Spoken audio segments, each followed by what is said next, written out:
Sabe aquela pulga que fica atrás da orelha? Aquela sensação estranha no estômago depois de uma resposta meio torta dele? Aquela promessa que ele fez e quebrou pela terceira vez? Isso são sinais.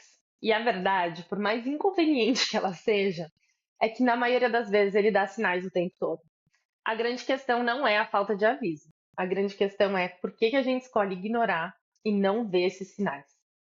Então hoje a gente não vai falar sobre eles, a gente vai falar sobre nós, sobre os mecanismos inconscientes que nos fazem fechar os olhos para o que está bem na nossa frente. Se você está pronta para ter essa conversa honesta, fica aqui comigo. Eu sou a Vicky Mansur Pisa, terapeuta de mulheres, sexóloga especializada em psicologia analítica, e hoje a gente vai falar um pouquinho sobre todas essas questões.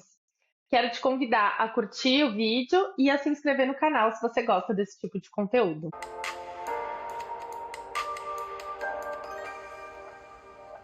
Bom, antes de tudo, eu acho que a gente precisa tirar a culpa da mesa.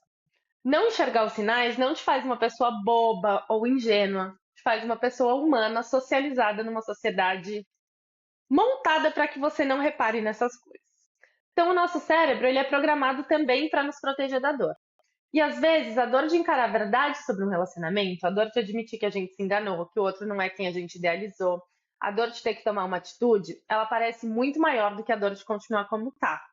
E aí o que começa a acontecer? A gente começa a inventar desculpas. Ele teve um dia difícil, ele não quis dizer isso, é só uma fase. Isso tudo são mecanismos de autoproteção. O problema é que no longo prazo, essas proteções, que deveriam ser rápidas, elas nos aprisionam num ciclo de sofrimento. Então, por que a gente faz isso, né? Na clínica, eu costumo observar alguns padrões que se repetem e que mostram o que está por detrás dessas frases soltas e desses pensamentos de não observar. O primeiro é o medo da solidão. Então, para muitas de nós, a ideia de ficar sozinha ela é muito assustadora. Ela é mais assustadora do que ficar na companhia de alguém que nos faça meio mal. A gente ignora os sinais porque o silêncio que viria depois, a solidão, ela parece insuportável. A segunda coisa, que é talvez a mais comum, é a compulsão à repetição. Esse é um conceito super profundo da psicanálise e o que ele quer dizer? Que inconscientemente a gente é atraída por dinâmicas que replicam as nossas feridas antigas, geralmente da infância. Se você teve um pai ausente, por exemplo, você pode continuar escolhendo homens indisponíveis, não por azar, mas como uma tentativa desesperada de consertar o fim dessa história e finalmente ganhar aquele amor. Você não enxerga o sinal de indisponibilidade porque ele te parece super familiar. A terceira coisa é a baixa autoestima. No fundo, a gente só aceita o amor que a gente acha que a gente merece. Então, se tem partes de você que não se sentem dignas de um amor saudável, presente e respeitoso, os sinais como o desrespeito e o descaso, eles não são um alarme. Eles só confirmam uma baixa opinião que você já tem de você mesma. 4 é a síndrome da salvadora ou da reformadora. É a crença de que o seu amor, a sua paciência, o seu cuidado vão consertar o outro. Você até vê os sinais, mas você encara isso, né, esse relacionamento como um projeto, como uma missão. Se você se esforçar o suficiente, ele vai mudar. E esse é um dos caminhos mais curtos para o esgotamento emocional. E aí você pode me falar, tá bom, Vicky, eu entendi, eu até vejo esses sinais, mas o que eu vou fazer com essa verdade dolorosa? E o primeiro passo, que é o mais difícil, é a gente se acolher de verdade sem se culpar. É acolher o luto pela pessoa que você idealizou, né? E o segundo é começar a redirecionar toda essa energia que você gastava tentando consertar o outro para se fortalecer. E é aqui que a terapia se torna uma ferramenta poderosa. Um espaço seguro para a gente poder entender as raízes desse padrão, fortalecer sua autoestima, aprender ou reaprender a estabelecer limites.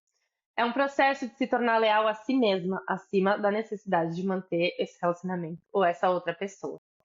Então, enxergar os sinais não é sobre você apontar o dedo para ele. Na verdade, é sobre você olhar para você, né? Antes de mais nada, você precisa se perguntar o que em mim permite que isso continue. Porque senão a gente vai de um relacionamento para outro, muda a história, desculpa, muda a pessoa, mas não muda a história, sabe?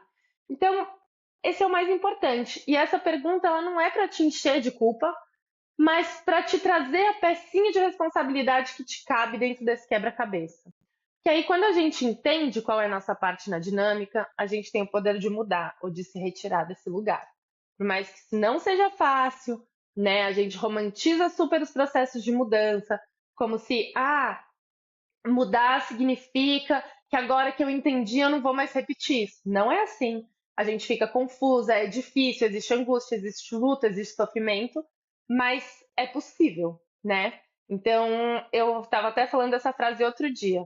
A gente precisa escolher qual é o nosso difícil. Então, é difícil ficar nessa relação, vai ser difícil sair. É difícil escolher só ele, é difícil escolher só você. E aí, qual é o difícil que você vai bancar? Bom, queria te lembrar que se você gostou desse vídeo, você pode se inscrever no canal aqui embaixo e também me mandar suas dúvidas, quem sabe eu não respondo elas no próximo vídeo. Um beijo.